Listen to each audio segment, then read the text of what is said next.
আজি সদৌ আদিবাসী ছাত্ৰ সন্থা কাৰ্বি আংলং জিলা সমিতি তথা কেন্দ্ৰীয় সমিতি তথা আমাৰ কাৰ্বি আংলং বিভিন্ন আদিবাসী ছাত্ৰ সন্থাৰ ৰিজনেল কমিটিৰ প্ৰেচিডেণ্ট ছেক্ৰেটাৰী গাঁওবুঢ়া যি আমাৰ চাৰ্চ লিডাৰ আৰু ধৰ্মগুৰুবিলাক যিমান আছে আমাৰ যি বিশেষকৈ চাৰনা হিন্দু খ্ৰীষ্টান আমি সবেই ঐক্যবদ্ধ হৈ একটা চিন্তন সভা সদৌ আদিবাসী ছাত্ৰ সন্থাৰ আহ্বান মৰ্মে কৰা হৈছিল। আজি ইয়াত একটা সিদ্ধান্ত লোৱা হ'ল যে বৰ্তমান কাৰ্বি আংলং অট'নমাছ কাউন্সিল যিটো তুলিৰাম নেতৃত্বাধীন যিটো বিজেপি চৰকাৰ চলি আছে কাৰ্বি আংলঙত, আৰু আমি শুনি পালোঁ যে বৰ্তমান অট'নমাছ কাউন্সিলে কাৰ্বি আংলঙত বসবাস কৰা ইণ্ডিজিনিয়াছ যিবিলাক জনগোষ্ঠী আছে লাইক আদিবাসী হওক অসমীয়া হওক আৰু বিভিন্ন যিবিলাক আছে আমাৰ ইণ্ডিজিনিয়াছ ট্ৰাইববিলাকক যে লিষ্ট পটা ইছ্যু কৰাটো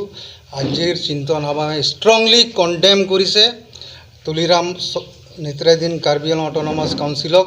আৰু ইয়াৰ প্ৰতিবাদত আমি 18 তাৰিখে কাৰ্বি আংলঙত যিমান MSC বিলাক আদিবাসী এৰিয়াৰ পৰা জিকি অহা MSC মোৰ দেন 15টা MSC কনষ্টিটুৱেঞ্চিত MP CM MSC EM বিলাকৰ প্ৰতিমূৰ্তি দাহ হ'ব।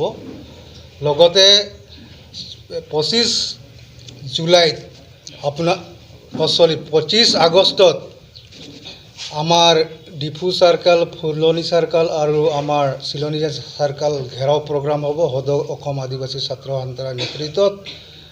এই আৰু মাননীয় মুখ্য কাৰ্যবাহী সদস্যক মেমৰেণ্ডাম দিয়া হ'ব আৰু বিভিন্ন কাৰ্যসূচী এনেকুৱা চলি থাকিব কাৰ্বি আংলং যেতিয়ালৈকে তুলিৰামৰ যিটো বিজেপি চৰকাৰ কাউন্সিলে বাতিল নকৰে লিষ্ট পটা, আৰু লগতে কাৰ্বি আংলঙত বসবাস কৰা আদিবাসী বাগানত থকা হওক বস্তিত থকা আদিবাসীৰ সমাধান যেতিয়ালৈকে বিভিন্ন আজি জনজাতিকৰণেই হওক মাটিৰ পাট্টাই হওক বাগানৰ 551 টকা হাজিৰাৰ কথা হওক চাকৰি বা বিভিন্ন দাবী লৈ বিশেষকৈ এই যিটো যেতিয়ালৈকে এইটো বাতিল নকৰে এই আন্দোলন ভয়ানক হ'ব।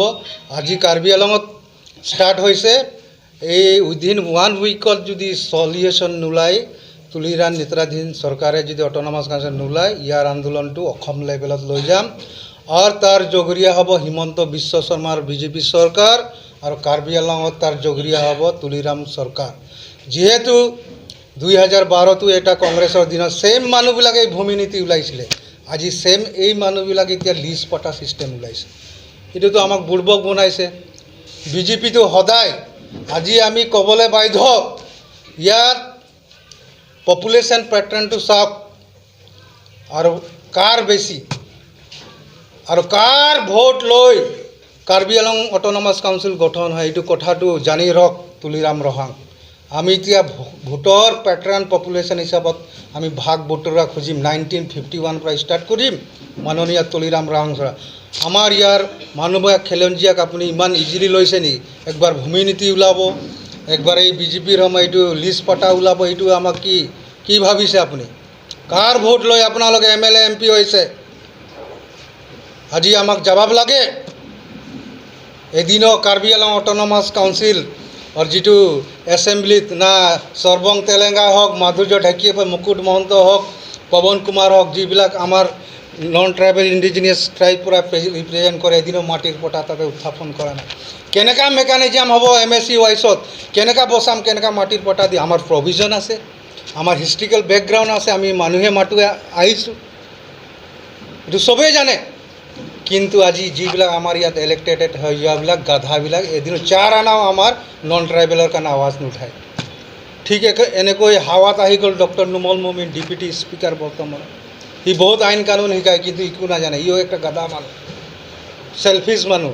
প্ৰপাৰ্টি বনাইছে দিল্লী বম্বাই গোটেই বনাইছে, গুৱাহাটীত বনাইছে, নিজকে ডক্টৰ বুলি কয়। আজি আমাক চব খিলঞ্জীয়াক মাৰি সি এতিয়া এইটো একবাৰ তাতে গুৱাহাটীত বহি আছে। ইয়াতকৈ এইটোতো মোৰ বোলে পলিটিকেল দিগদাৰ হৈ যাব বোলে, এইটো মই মাতিব নোৱাৰোঁ সি কৈছে বহুত মানুহক, আমাৰ প্ৰমাণ আছে ডক্টৰ। এইবিলাক কথা বোলে নামানো, আমি ট্ৰাইবেল একে। তেনে ছেম মানুহটো ইলেকশ্যন জিকিবলৈ কেনেকৈ কয়? কাৰ্বি ওচৰত গ'লে কয় আমি চব ট্ৰাইবেল এক। আৰু যেতিয়া non tribal Karbi non Karbi ভাগ কৰা মেইন মাষ্টাৰ মানে ডক্টৰ নুমল মমিন আৰু নিজৰ পাৰ্চনেল বেনিফিট উঠাই আছে আৰু নন ট্ৰাইবেল যিবিলাক ইণ্ডিজিনিয়াছ মানুহ মৰি আছে সেইটো তাতে যাক এইকাৰণেই আমি আজি আজি সিদ্ধান্ত লোৱা হ'ল যে 18 আগষ্টত ইফিজি বাৰ্ণিং হ'ব একদম জোৰদাৰ আদিবাসী ওলাব একদম মানে হাজাৰ হাজাৰ ঠিক এনেকৈ ইয়াৰ অফিচ ঘেৰা হ'ব 25 আগষ্ট এইটো হাজাৰ হাজাৰ ওলাব আমি দেখাই দিম এই আন্দোলন ইয়াত অকল সীমাবদ্ধ নাথাকিব গোটেই অসমত লৈ যা তাৰ জগৰীয়া হ'ব হিমন্ত বিশ্ব শৰ্মাৰ বিজেপি চৰকাৰ আৰু আমাৰ তুলিৰাম যিটো বৰ্তমান কাউন্সিল চলাইছে বিজেপি কাউন্সিল